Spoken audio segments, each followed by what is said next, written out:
প্রতারণা এগুলো তো এখন পাবলিক খুব ভালোভাবে বুঝে গেছে। আজকে রাজুতে ঘটনা হয়েছে কি, গত 2-3 দিন ধরে হাসনাত আব্দুল্লাহ মিয়া তার ফেসবুকে প্রচুর পরিমাণে প্রচারণা চালাইতেছিলেন যে আজকে বিকাল 3:30টার দিকে আওয়ামী লীগ নিষিদ্ধের জন্য তারা একটা গণসমাবেশ করবে।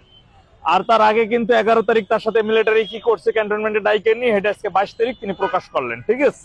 এবং সেনাবাহিনীকে দেখে নেওয়ার মতো হুমকি দিলেন। আর এক সমন্বয়ক সেনাবাহিনীর কোনো সাজোয়া যান বা গাড়ি যদি ঢাকা এরিয়াতে ঢুকে সেটাকে ভাঙিয়ে দেওয়ার জন্য নির্দেশনা দিলেন আর কি। যাই হোক, তো আজকে তিনি এই টিএসসি তে যে রাজু ভাস্কর্যের এইখানে যে পাদদেশে তাদের যে একটি আওয়ামী লীগ নিষিদ্ধের যে গণসমাবেশে ডাক দিলেন, সেই গণসমাবেশে দেখলাম তার ফেসবুকে প্রায় 1,89,000 প্লাস রিয়েক্ট করছিল।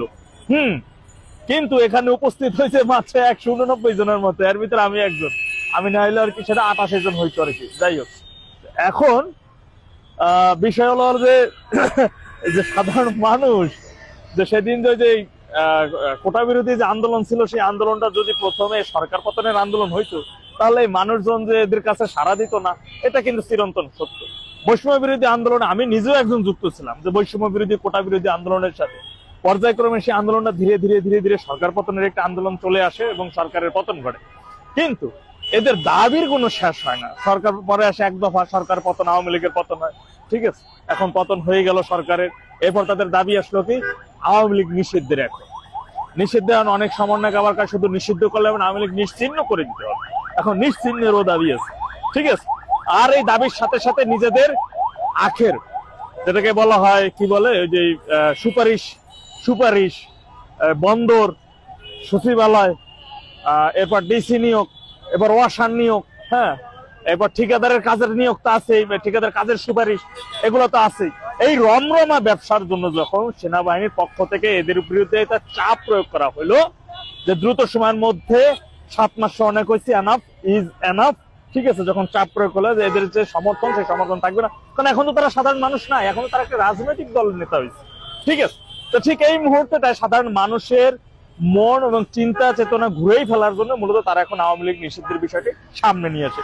এত সোজা, সবকিছু এত সোজা মানুষের। এখন আজকে হাসনাত আব্দুল্লাহ মিয়া এখানে ছিলেন রাজুতে, ঠিক আছে। তো এখানে যখন দেখলেন হায় হায়, ফেসবুকে আগে আমি আমি আমি হাসনাত মিয়া আমি নিজেই একটা সময় আমি ডাক দিলে পার মানুষের সমাগম হয়ে যাইতো, আর আমি ডাক দিলে পার কত লক্ষ লক্ষ মানুষ রাস্তায় নামতো। শালা আমি ফেসবুকে স্ট্যাটাস দিলাম, লোক রিয়েক্ট হইলে 1,89,000 প্লাস, আর মানুষ সামনে লোক আছে 190 জন। কথা এটা কোনো দ্রুত ভাবে তিনি বাসায় গিয়ে সেনাবাহিনীর প্রতি আমাদের পূর্ণ আস্থা আছেন ফেসবুকে মাইরে দিলেন কথাটা, ঠিক আছে। মানে চিন্তা করেন যে প্রতারণা বা 2 নাম্বারি বা মানুষের মাথায় কাঁঠাল ভেঙে খাওয়ার কিন্তু একটা লিমিট থাকে। তোমরা যাই করো না কেন, এখন চান্দু ধরা খাই গেছো ভাইয়া, আর কোনো সিস্টেম নাই, আবার কোনো কায়দা নাই। যে পরিমাণ নিয়োগ বাণিজ্য, যে পরিমাণ কোটি কোটি টাকা ইতিমধ্যে কামাই ফেলাইছো, বিটকয়েন কিনে কিনে জমাইতেছো, তোমরা ধরা খাইয়ে গেছো চান্দু, আর কোনো সুযোগ নেই এখান থেকে বের হবার। আমি দেখতেছি না, কারণ আমি প্রত্যক্ষদর্শী। এই টিএসসিতে দাঁড়াইয়া আমি 17 জুলাই আমি ইমরান হোসেন রাজা আমি এখানে দাঁড়াইয়া আমি প্রতিবাদ করছিলাম। এইখানে সাজোয়া যান, পুলিশের অনেক গাড়ির সাজোয়া যান ছিল ঢাকা বিশ্ববিদ্যালয়ের শিক্ষার্থীদের পিটানোর জন্য। তার আমি এখানে একটা কাউয়াও ছিল না, একটা মানুষ ছিল না, একটা কুকুরও ছিল না রাস্তায়, এত পরিমাণ পুলিশের সদস্য ছিল টিএসসি। তখন এখানে দাঁড়াই আমি নিউজ করছিলাম।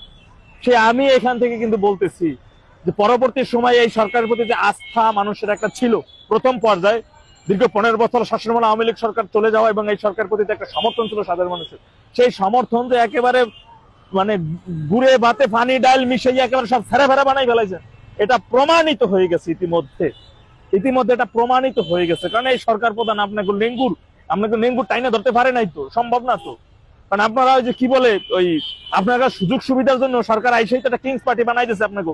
আপনারা সুপারিশ করেন 16 বছরের পোলাপান নির্বাচনে ভোট দিতে পারবে, 23 বছরের গুলো প্রার্থী হইতে পারবে, মানে যা করলে আপনাকে সুবিধা সেইগুলোই সরকার প্রথমে আইসেই নিজেদের ব্যবসা প্রতিষ্ঠানে সরকার করে নিতেছে সুন্দর মতো। নতুন নতুন ভার্সিটি, নতুন নতুন কোম্পানি নিজের নামে 67 কোটি টাকা মৌকুব ট্যাক্স, 5 বছর পর্যন্ত গ্রামীণ ব্যাংক কোনো ট্যাক্স দেবে না, ভ্যাট দেবে না, নতুন বিশ্ববিদ্যালয় প্রতিষ্ঠা, 13 বছরের মানুষ ভোট দেবে, 16 বছরের মানুষ ভোট দেবে, 23 বছরের মানুষ প্রার্থী হয়ে যাবে। এরপর কি বলে নতুন রাজনৈতিক দল নিবন্ধন পাওয়ার জন্য যে আগের যে নিয়ম কানুন গুলো ছিল সেই নিয়ম কানুন গুলো শিথিল। বিএনপি হলো নাকে তেল দিয়ে ভাবতেছে কি যে আমরা ক্ষমতা এসে গেছে দিকে চিন্তা করে চারিদিকে একেবারে যে পরিমাণ কি বলে চাঁদাবাজি দখলবাজি শুরু করে তাদের ক্ষমতা চলে আসছে, নির্বাচন সুষ্ঠু হয়ে যাবে। আমি আগেও বলছি ইতিমধ্যে যদি অনেক মানুষ আমি 3 মাস আগে বলছি যে এই সরকার কর্তৃক সুষ্ঠু নির্বাচন সম্ভব না। ইতিমধ্যে এই কথা আমি দেখলাম যে গণ অধিকার পরিষদের নেতা রাশেদ খানও বলতেছেন, বিএনপির পক্ষ থেকে বলতেছেন যে সরকারের কর্তৃক যে সুষ্ঠু নির্বাচন সম্ভব না, এটা আমরা বিভিন্নভাবে বুঝতে পারছি। আরে ভাই, এই কথা 3 মাস আগেই বলছি। যাই হোক, আজকে হাসনাত আব্দুল্লাহ মিয়া নিয়ে এখান থেকে বাসটা খাই, যে দেখলেন যে ওনার কথায় সারা নাই। উনি আপনি ফেসবুক এখন মানে আর কি বলে সেনাবাহিনী যেখানে পিড়াইবো, সেনাবাহিনী ক্যান্টনমেন্ট দখল নিয়ে নিব, এই সময় তো হুমকি দামকি দিয়ে এখন সেনাবাহিনীর প্রতি আমাদের পূর্ণ আস্থা আছে। মানে একেবারে 360 ডিগ্রিতে পোল্টি, কাজ হবে না, পোল্টি শেষ।